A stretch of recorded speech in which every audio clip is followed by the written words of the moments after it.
Hello everyone and welcome to my channel, Ulezi the Advocate. I'm Dr. Nasiah Cirincione-Ulezi, and today I'm going to share with you a video that was actually taped by my very good friend, colleague, and mentee, Dominique Shorter-Taylor. In this particular interview, I'm sharing with her my thoughts about how we as practitioners can help families engage in the forward thinking they need to be better prepared for the adult lives of their children with autism. So I hope you enjoy the information and find it beneficial. Is when we have parents and professionals who are leaning into that next environment, leaning into that next stage of life and thinking forward, it really sets the individual up. And my motto has always been, do what is difficult when it is easy. Ooh, so we don't want to wait. Hello to all of you positive parents. I'm Dom the BCBA Mom, and welcome back to my channel. So we have a very, very special guest today. This lady right here, she is an advocate for all things diversity, inclusion, and equity. She is a clinician of color. She is another fellow BCBA like myself. She is my mentor, guys. This woman is going to blow your minds. We're going to have so much great information. And I want to introduce Dr. Nasiah Cirincione-Ulezi. Today's topic is so good. Today we are talking about planning forward. So what can moms like me, moms of children with special needs who may be preteen or a teenager, what can we do right now to start planning forward? Is it too late? That's a very good question, Dom. I believe the best thing you can do is, one, take this information and use it to increase your awareness about what's going on right here and right now. We're going to know that when we're working with our students, children with autism, that we are planning for generalization. In other words, how are we going to get this child to master this skill across different people, across different times of day, and across different settings? Because until it's mastered amongst those different variables, it's not truly mastered. And that's one of the barriers we run into when we're working with children with autism, is they'll present this skill and they're secure with it with this particular person, and you change the people or you change the time of day or setting, and it's not working. So let's say if I'm teaching my son how to make a snack, and he can only make a snack if mom is sitting right in front of him, say, okay, get the butter. Yes. Okay, now get the knife. Okay, now cut. Forget it. Let me just do it for you. And then so that skill of making a snack probably won't generalize if it's at her house. And at her house, he's like, I don't know, I can't make a snack, because those teaching. It's a team effort. Yes. It's a team effort. It's the school collaborating with the parent, collaborating with caregivers. Otherwise, we won't get the results that our children need. Good fading procedures. Okay, go. Yes. Fading procedures are often best done when you're working with a professional, a Board Certified Behavior Analyst, a classroom teacher, to talk about how to create data systems, to look at where your child is, where your child's strengths are, where they need more support. That's the key to putting in. So an example of a fading procedure that we're currently working on is if I am giving my son instructions on how to walk to the library and how to be safe. Eventually, I don't want to have to say, all right, where are we going? Yes. What are we not going to do? Who are we going to talk to? I want to start fading my prompts or my instructions so he's not always prompt dependent or waiting on mom to say, well, mom, you didn't tell me to do this, so I didn't do it. It's like when we don't teach our kids how to do these things on their own, we're actually taking their opportunities of learning these skills. Yes. Absolutely. And again, that begins with a good data collection system, making sure we're recording their level of independence within these skills. So when you identify, okay, for this particular skill, they need a verbal prompt. For this particular skill, they need a point prompt. That's how you can determine, and that'll be your guide for fading, looking at the data.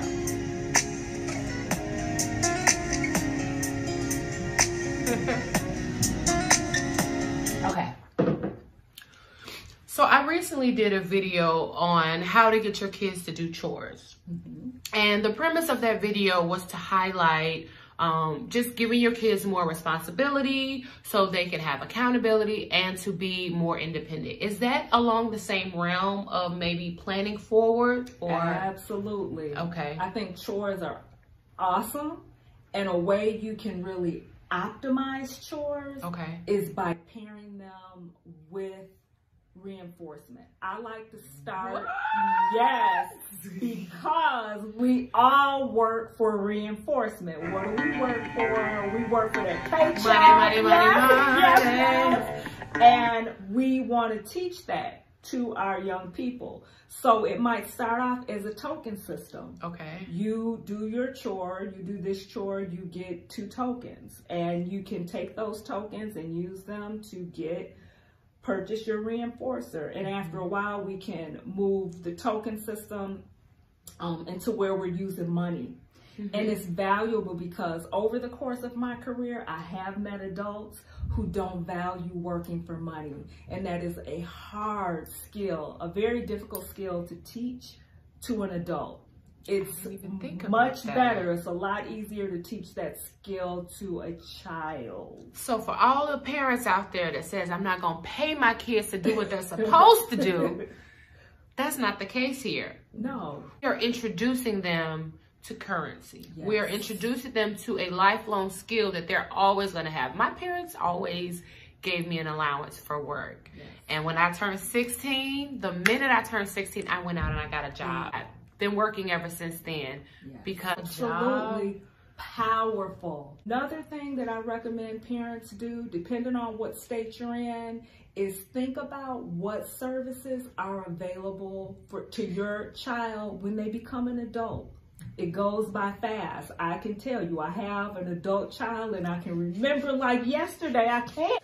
So again, become familiar with what the next step is. And we're thinking about what's going to happen after middle school, what's going to happen after high school. Spectrum. So is that like getting on the PUNS list? It could be getting on the PUNS list. Okay. Reach out to your human services department and ask the question, what will be available to my child once they transition out of school service? That's an important tip on thinking forward and planning forward is you really want to teach your kids how to advocate for themselves, specifically our young Black kids. And this may be opposite of what we traditionally teach in the Black household, because I don't know about you, but how many of you where you try to, excuse me, Mom, I really don't like peas. And she said, girl, you better shut up and eat your peas.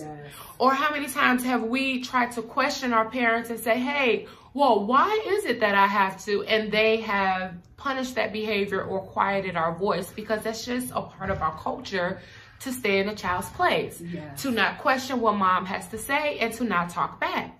But Dr. Nasiah is saying that this is a really key skill that our young Black people are lacking.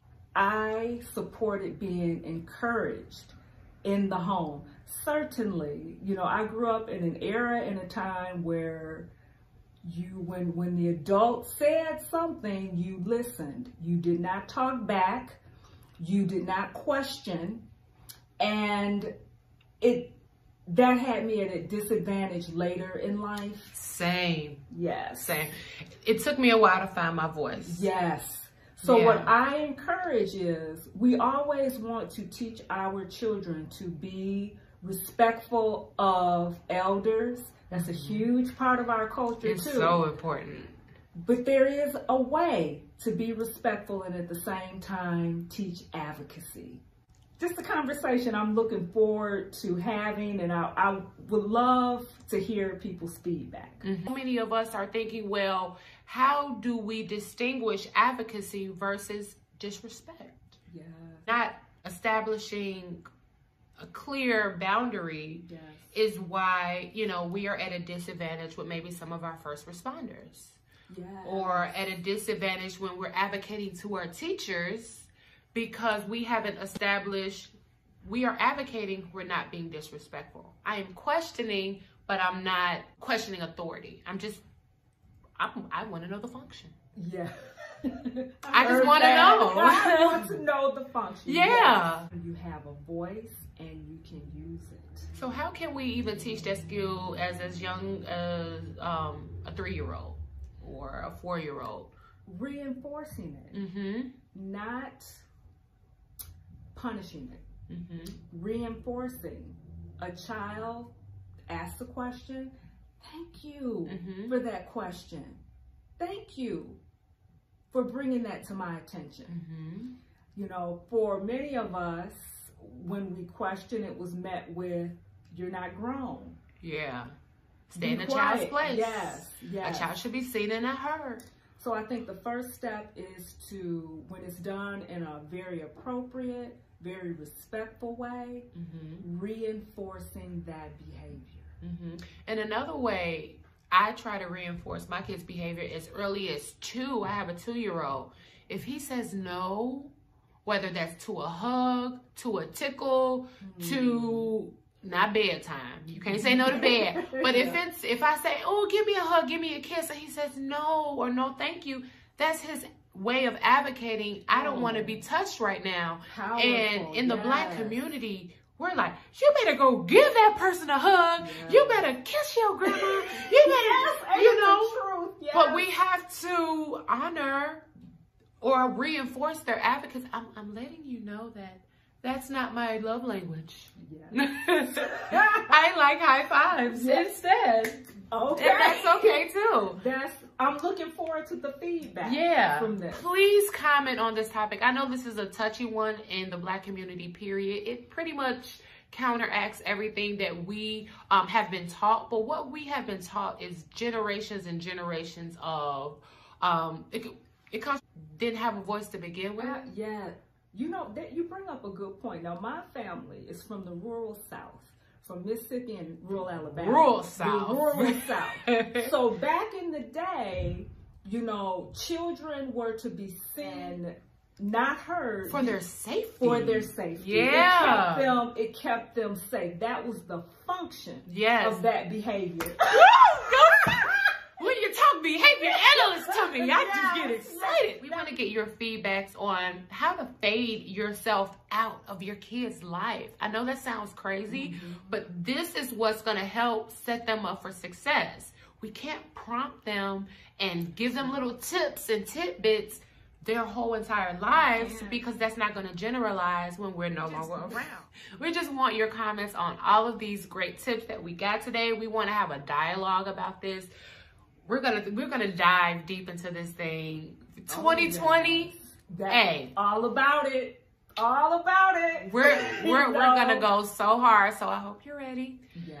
Thank you so much for Dr. Nasiah for joining us. This is her first time. It will not be her last. Absolutely. We really appreciate all of your knowledge and your energy. Thank you so much. All right, let's have some wine. Well, that's a wrap for Dom the BCBA Mom. Don't forget to like, subscribe, and share it with a parent that could benefit from these tips. Please comment below. Bye.